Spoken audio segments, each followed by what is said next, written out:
The discussions in public is that wildfires aren't cool. New at 10, more than Smokey stopping the smoke and flames. Why Louisiana has seen a huge drop in wildfires even in wildfire season. 3 years after the floods and some of us still aren't whole. Now Louisiana plans to rebid some of the work again.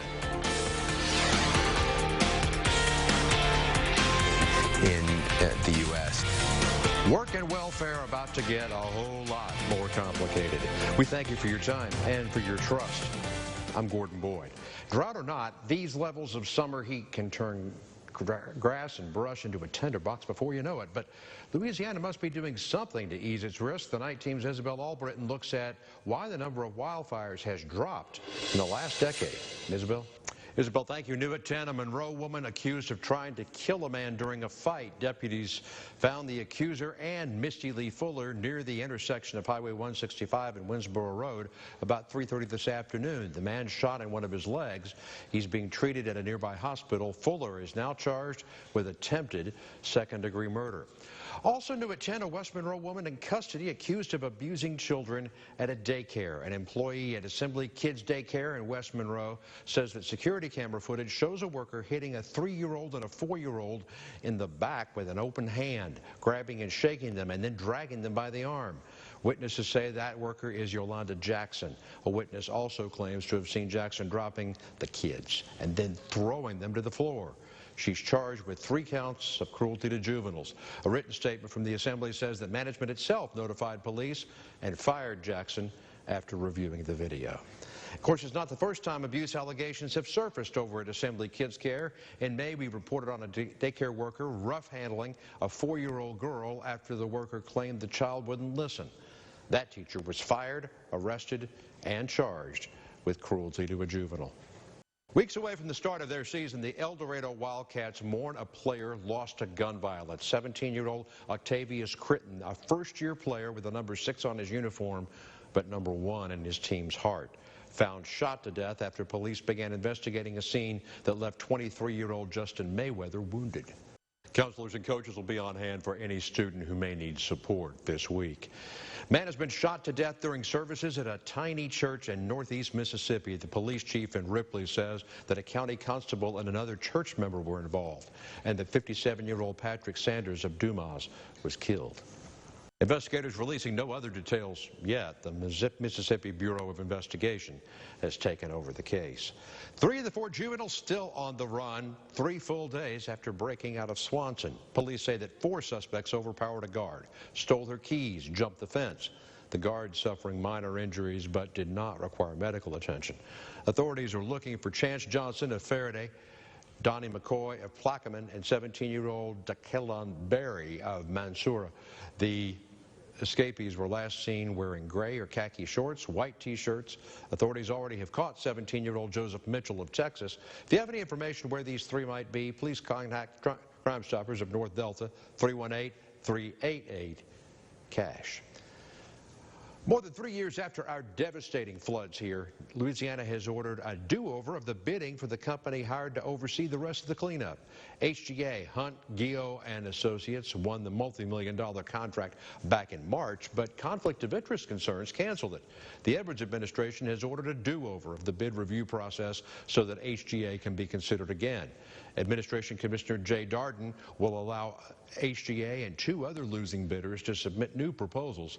The spokesman says that the evaluation committee can take as long as committee members need, so it's unclear when the new contract might be awarded.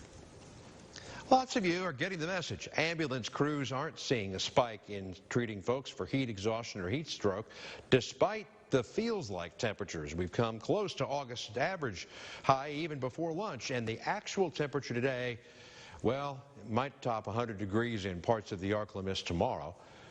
Heat's part of the job for so many of us that a number of our neighbors are just prepared for it. The excessive heat warning remaining in effect until tomorrow evening.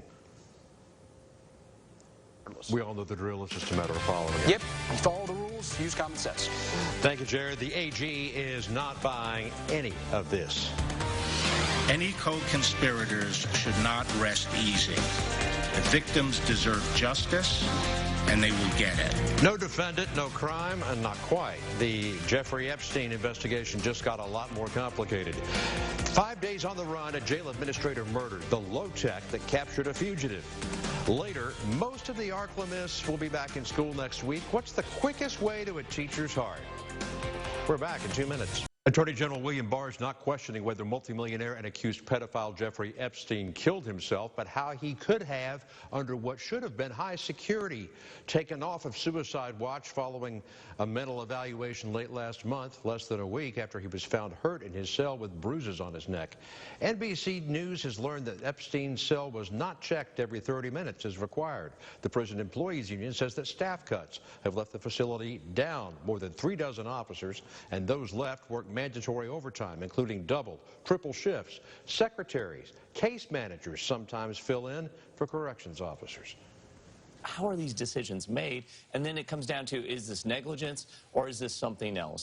New York's medical examiner awaiting more information before determining a cause of Epstein's death. President Trump's rule change means that food stamps or Medicaid could disqualify an immigrant from getting a visa or green card. The acting director of Customs and Immigration says it ensures self-reliance and self-sufficiency.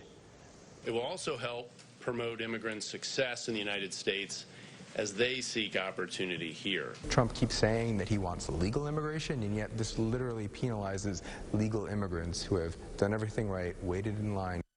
The rule does not apply to those seeking asylum, but it does affect anyone receiving a single-type help for 12 months in a 3-year period.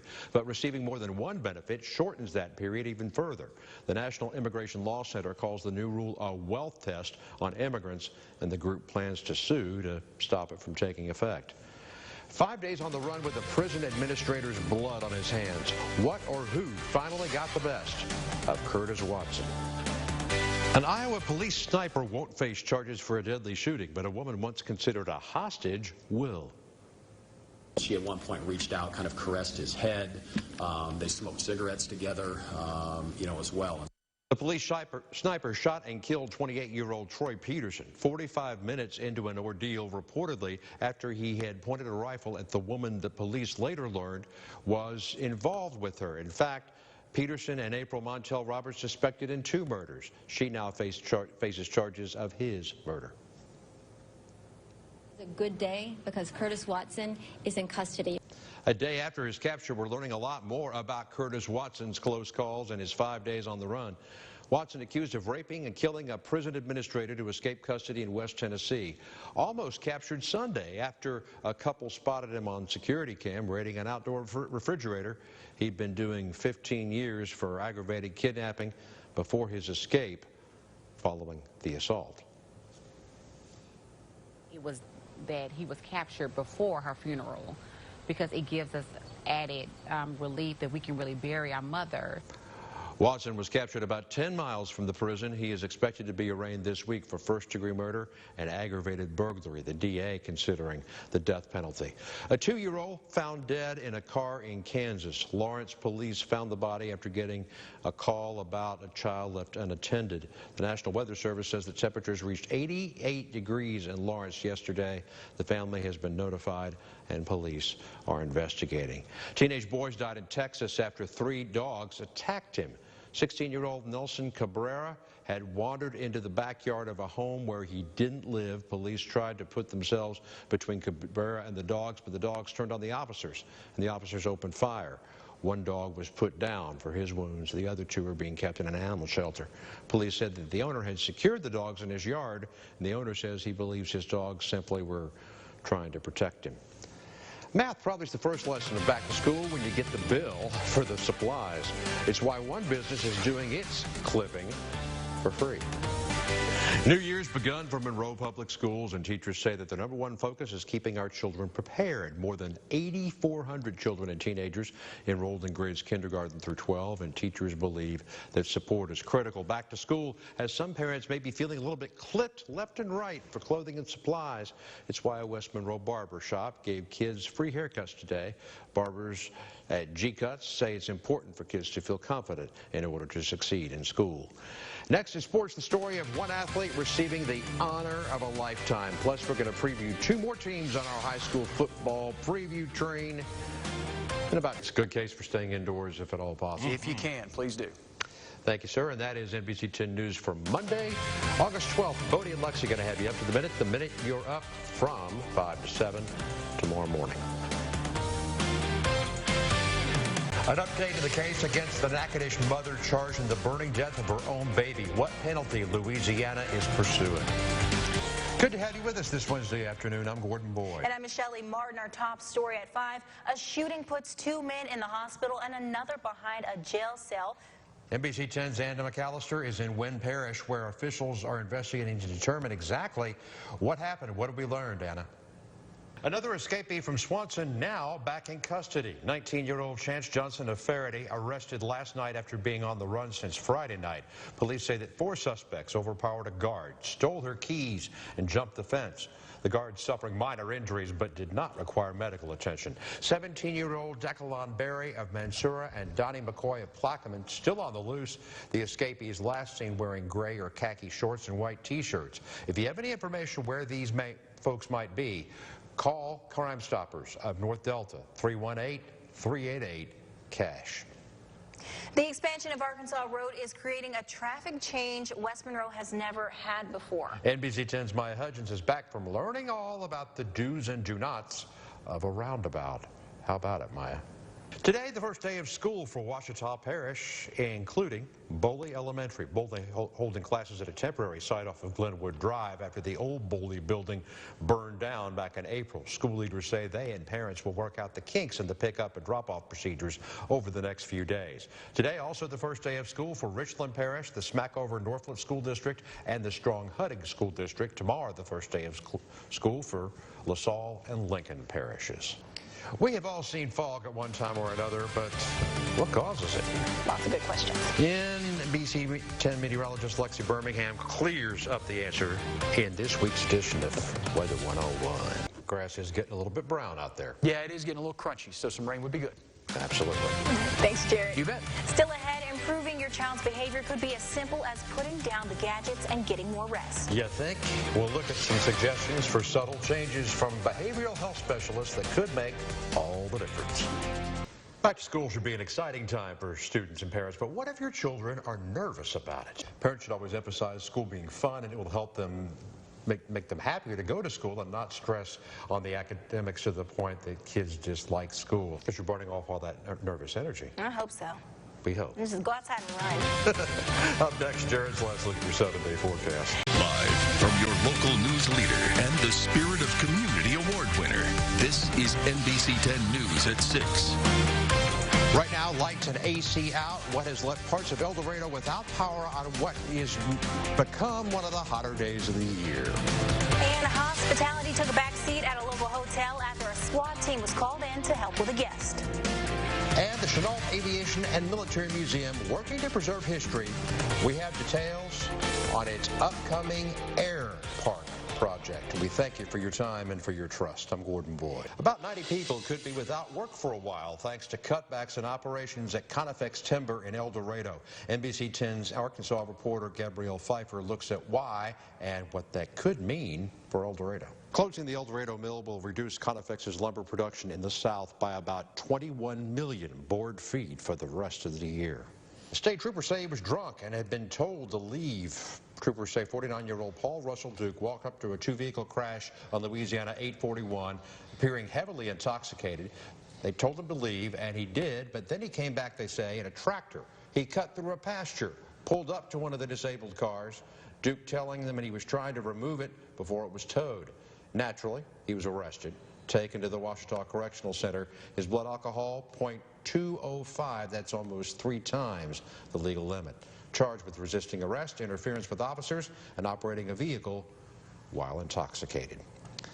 After months, Ruston has a new traffic light at an intersection notorious for speeding and wrecks, some of them deadly. NBC 10's Maya Hudgens is back to tell us how folks are treating it Maya? Isabel, thank you. Monroe about to spend big money to fix a flood-prone area, Davis Drive in the King Oak subdivision. $225,000 to replace more than 700 linear feet of damaged drainage pipes. The project designed to remove water, make it less prone to flash flooding.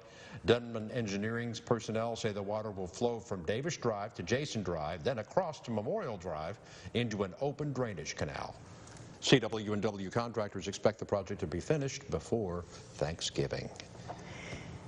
Coming up, what it is using and who it will impact.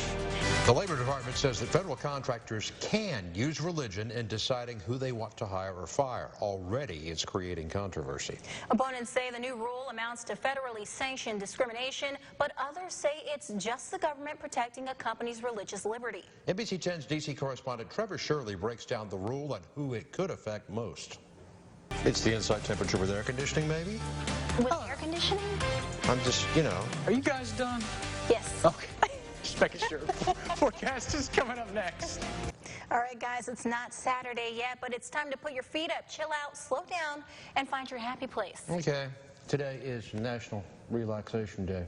How about heading to a beach? Maybe not one near you. You can just lay in the sun, treat yourself to a manicure, pedicure, whatever you do, try to relax, lower your stress level, which most doctors agree is good for your health.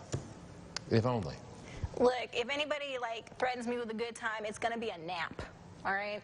I can't pass that up. 3 of them are calling our names.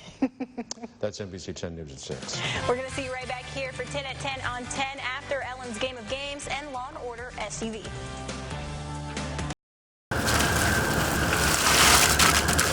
Everything is like a mixing pot down here, you know. It's just parts of everything have run together. Creole and Cajun both claim crawfish. Either way, the lure of the working folks' lobster is so strong that Takia Mills has no worries that mud bugs will mess with her manicure. If you know how to eat proper, then it shouldn't be no problem. They try every place in town until they find a place that hits the right spot for the flavor. Some heat. Gotta have some heat in there. Louisiana's legendary heat and humidity make the seasons for fresh longer. Being so close to the ocean, the seafood that we get here is compared to none. It's awesome, the freshness that we get. Also the local farmers that we have around here. I get fresh produce brought to my back door. The seasonings themselves stronger. The Creole is more of a French flavor, and the Cajun is a more spicier. Whether your supper comes from the swamp or the sea. Louisiana's really a tough nut to crack. We've got more restaurants around here per capita, like New Orleans and Lafayette only beat us out, I think. And you really have to be on top of it. West Monroe's Chris McKnight opened the Fat Pelican in Monroe 4 years ago after a lifetime in kitchens, learning quickly that cooking is a lot like making music.